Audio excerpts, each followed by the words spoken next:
Nah, sekarang kita masuk ke poin kedua yang menjadi apa ya, syarat utama ya kalau menurut saya, syarat utama bahwa sebuah makalah itu bisa diterima di jurnal yang berkualitas tinggi, termasuk jurnal IEEE ya. Kebaruan gagasan.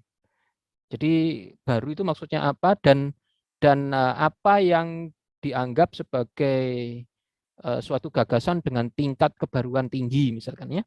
Oke. Ya, jadi ini sekedar untuk bisa nanti Bapak Ibu misalkan meneliti dalam sebuah grup riset gitu ya di tempat masing-masing, sebuah tim penelitian gitu ya, tim peneliti, maka nanti ketika menulis paper pasti hanya satu orang nanti yang ditugaskan untuk melakukan submission ya, mengirimkan paper itu ke jurnal. Ya, jadi nanti yang melakukan itu adalah yang otomatis akan kita panggil sebagai corresponding author ya. Kemudian dikumpulkan ke jurnal. Nah, di jurnal nanti ada staf tata usahanya yang bagian ngurusi apa file-file yang diupload oleh tim penulis tadi itu. Nah, setelah diupload oleh mereka kan berarti oleh si tata usahanya jurnal ini akan di-download gitu ya, kemudian disampaikan ke yang namanya editor in chief. Editor in chief ini dibantu oleh sejumlah asosiasi. Ini nanti tugasnya adalah mengkoordinasi proses review untuk setiap paper yang masuk pada bidang ilmu tertentu atau bidang penelitian tertentu ya. Jadi di sini nanti akan ada sejumlah associate editor yang bidangnya beda-beda ya, bidang penelitiannya beda-beda. Jadi nanti editor in chief ini pertama akan melihat dulu paper ini topiknya apa, kemudian berdasarkan topik paper itu dia akan meneruskan file makalahnya tadi ke associate editor yang sesuai. Ya. Oke, kemudian misalkan ini contohnya diberikan ke associate editor bidang B, kemudian si associate editor ini akan menetapkan siapa saja yang akan menjadi reviewer dan kemudian meneruskan paper tadi ke para reviewer ini. Ya. Jadi prosesnya seperti ini ya. Nah, kemudian nanti reviewer setelah selesai mereview ya dikembalikan lagi ke associate editor, kemungkinan juga lewat editor in chief atau mungkin associate editor ini nanti yang langsung berkomunikasi dengan corresponding author. Ya. Oke, jadi itu yang terjadi ya ketika Bapak Ibu melakukan submission atau pengumpulan makalah ke sebuah jurnal. Ya. Nah, kita coba sekarang memahami apa itu novelty atau kebaruan. Dan ini saya ambilkan dari pernyataan visi misi dari beberapa jurnal IEEE. Ini kalau nggak salah hanya satu jurnal yang saya ambil. Jadi ini adalah panduan atau pedoman bagi associate editor. Ini saya ambilkan dari jurnal IEEE Transactions on Signal Processing. Ya. Dan ini tidak saya terjemahkan supaya tidak kehilangan arti gitu ya. Langsung yang di poin kedua ini ya. Jadi ini mission statement, jadi pernyataan misi. Poin yang kedua ya, jadi sebuah paper ini menjadi kandidat untuk ditolak langsung jika, nah ini disampaikan di sini karena ini adalah untuk associate editor ya. Jadi associate editor itu bukan reviewer sebenarnya ya, bukan reviewer. Tapi associate editor itu sebelum membagikan papernya ke para reviewer ya sebagai koordinator reviewer kan, sebelum membagikan file itu ke paper itu ke reviewer, dia harus yakin dulu bahwa paper ini memang layak untuk direview gitu ya. Jadi dia akan melihat dulu kalau paper ini sudah kelihatan nggak layak, misalkan contohnya misalkan ruang lingkupnya ternyata tidak sesuai dengan ruang lingkup jurnal. Kemudian dia baca sekilas gitu ya, si associate editor baca sekilas, ternyata kebaruannya ini nggak kurang tinggi gitu ya, kurang tinggi. Jadi misalkan ternyata hanya sekedar ada beberapa teori dan algoritma yang langsung dicampur, digabung gitu saja, tanpa ada strategi khusus untuk misalkan supaya hasilnya menjadi optimal gitu ya, hasil penerapan algoritmanya jadi optimal. Jadi sekedar ada beberapa algoritma, kemudian digabung, dicampur gitu aja ya. Jadi nggak ada apa-apanya, nggak ada sesuatu yang memerlukan pemikiran atau optimasi gitu ya.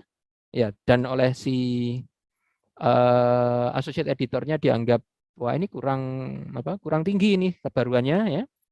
Atau mungkin yang dilaporkan dalam paper itu hanyalah pengulangan dari sebuah skenario eksperimen misalkan, atau gagasan atau solusi yang ada gitu ya. Jadi nggak ada yang baru, jadi nggak ada data eksperimen baru, atau mungkin datanya baru tapi penerapannya apa namanya juga nggak baru gitu ya.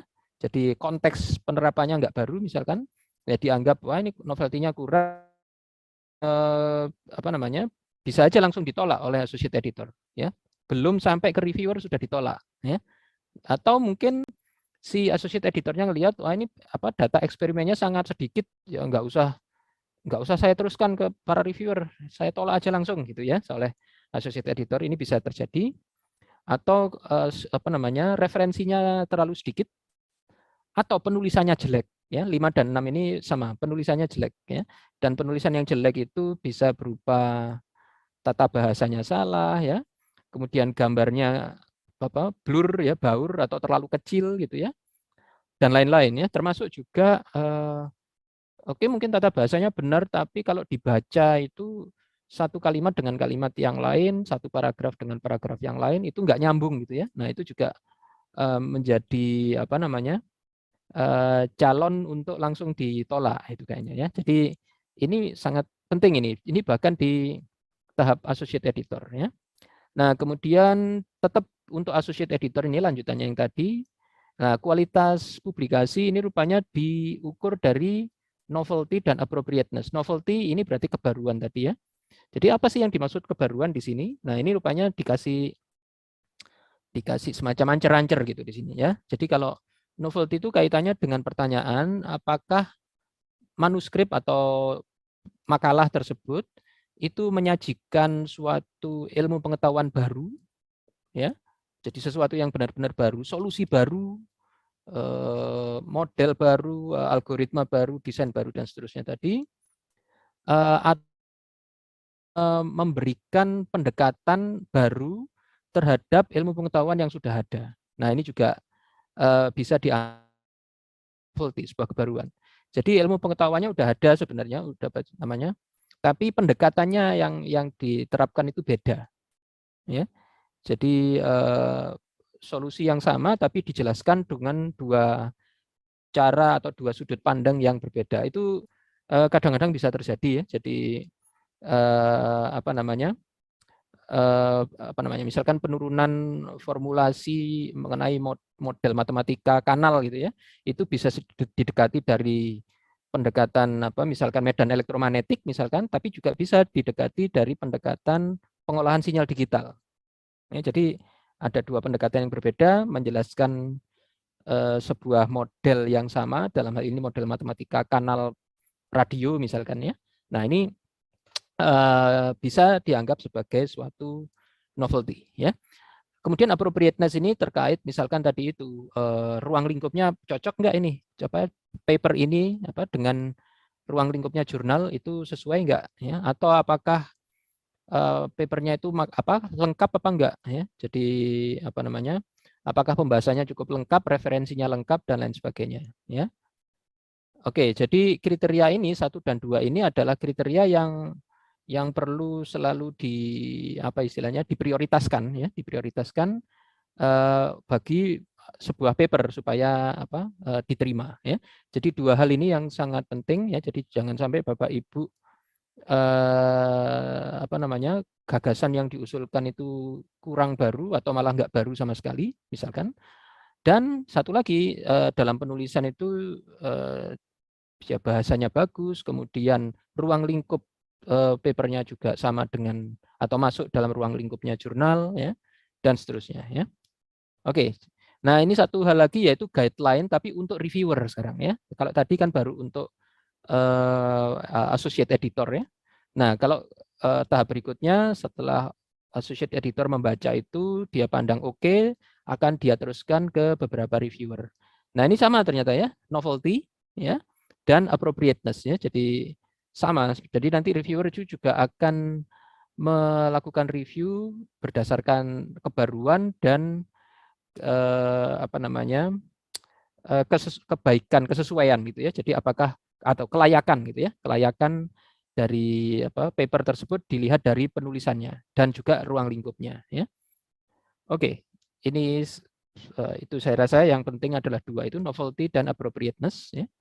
Jadi Bapak Ibu perlu perhatikan itu nanti ketika menulis jurnal menulis makalah dengan target publikasi di jurnal yang berkualitas tinggi ya, bukan hanya yang IEEE tapi yang lain yang kualitasnya tinggi sama ini sebenarnya yang diminta seperti ini.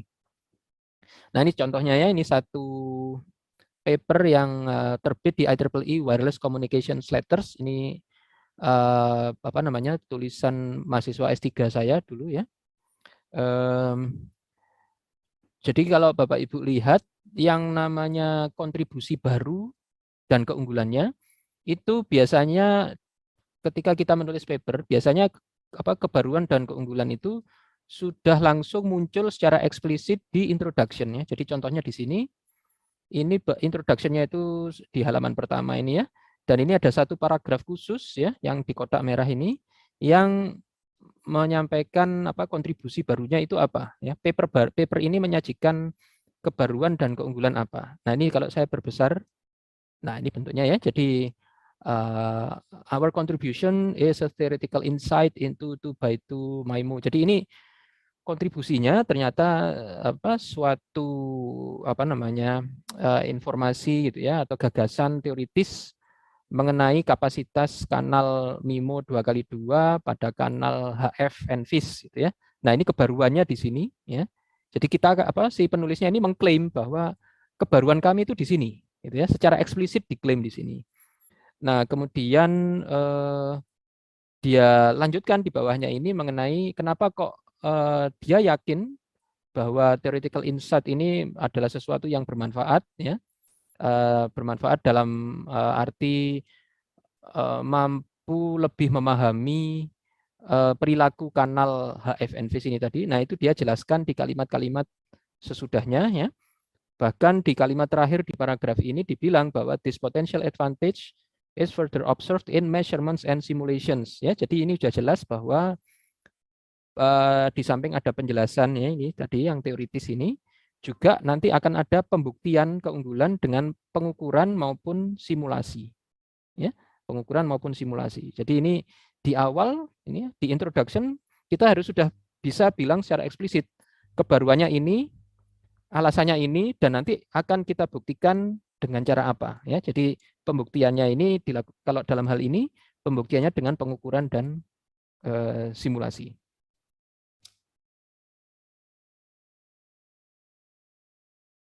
Bentar, saya lanjut dulu.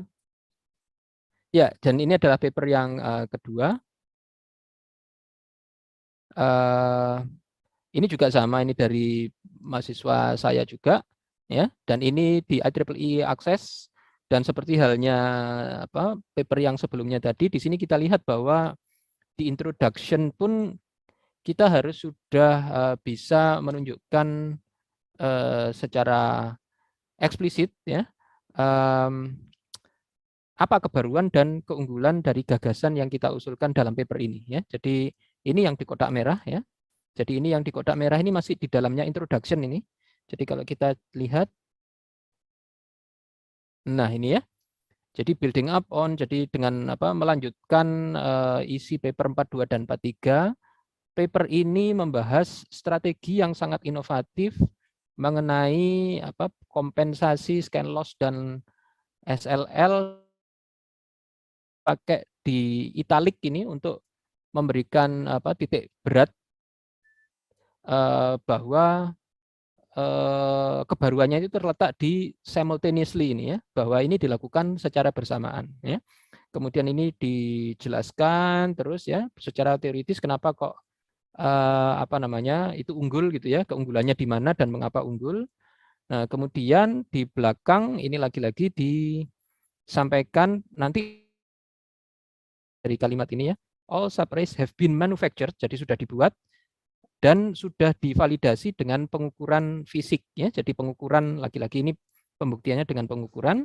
Kemudian the full array performance was then inferred via offline post processing. Jadi ada pengolahan terhadap hasil pengukuran ini tadi ya untuk membuktikan bahwa keunggulan itu memang benar-benar ada. Jadi bukan hanya didukung secara teoritis, tapi secara pengukuran pun terbukti.